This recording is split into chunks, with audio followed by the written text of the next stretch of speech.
সব সময় যে ডিম দিয়ে এগরোল বানাতে হবে তার কি কোনো মানে আছে? হ্যাঁ, চেয়েছিলাম ঠিকই এগরোল বানাতে, তবে বাড়িতে একটাও ডিম ছিল না, ছিল সয়াবিন। ভাবলাম সয়া রোল বানিয়ে ফেলি, কিন্তু এত বড় বড় রোল বানিয়ে ফেলেছি যে নিজের হাতেই ধরতে পারছি না। তবে এটা আমি কথা দিতে পারি, একটা খেলে সারাদিন পেট ভর্তি থাকবে। সয়াবিনগুলো ঠান্ডা জলে ভিজিয়ে দিচ্ছি, গরম জলে ভেজালে তেমন টেস্ট ভালো আসে না।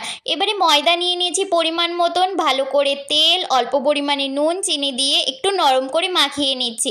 নরম করে মাখালে রুটিগুলো বেশ সফট হয়। এখানে সয়াবিনগুলোও ভিজে গিয়েছে। এবার সয়াবিনগুলো থেকে জলটা ভালো করে চেপে সাদা তেলে অল্প নুন দিয়ে লাল লাল করে ভেজে নিচ্ছি। সয়াবিন ভাজা খেতে কি যে ভালো লাগে তা বলার বাইরে। এবারে রসুন কুচি, গাজর কুচি, পেঁয়াজ কুচি হাই ফ্লেমে ভেজে নেওয়ার পর অল্প পরিমাণে আদা বাটা, হলুদ গুঁড়ো, কাশ্মীরি লঙ্কা গুঁড়ো, গোলমরিচ গুঁড়ো আর সামান্য পরিমাণে জিরে গুঁড়ো দিয়ে ভালো করে কষিয়ে নিচ্ছি। অল্প পরিমাণে যদি জল দিতে হয় তাহলে একদম অল্প পরিমাণে জল দিয়ে কষিয়ে নেবে।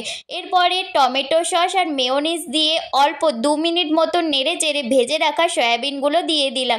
এরপরে 5 মিনিট একটু ভেজে নেব সয়াবিনের সাথে মশলাটা। মনের খুশিতে যত বড় রুটি বেলা যায় বেলে নিয়েছি। তারপর আর কি, মায়ের কাছে বকানি খাচ্ছি যে এত বড় রোল কেউ করে, কিন্তু কি আর করা যাবে, করে তো নিয়েছি, খেতে তো হবে। কিন্তু খেতে অসম্ভব সুন্দর হয়। শুধু ডিম ছাড়া যে রোল হয় না সেটা একদমই ভুল। একবার কিন্তু তোমরা অবশ্যই ট্রাই করে দেখো। রুটিটা ভালো করে ভেজে নেওয়ার পর শসা কুচি, পেঁয়াজ কুচি, অল্প পরিমাণে টমেটো সস আর সয়াবিনগুলো দিয়ে ভালো করে মুড়ে নিচ্ছি।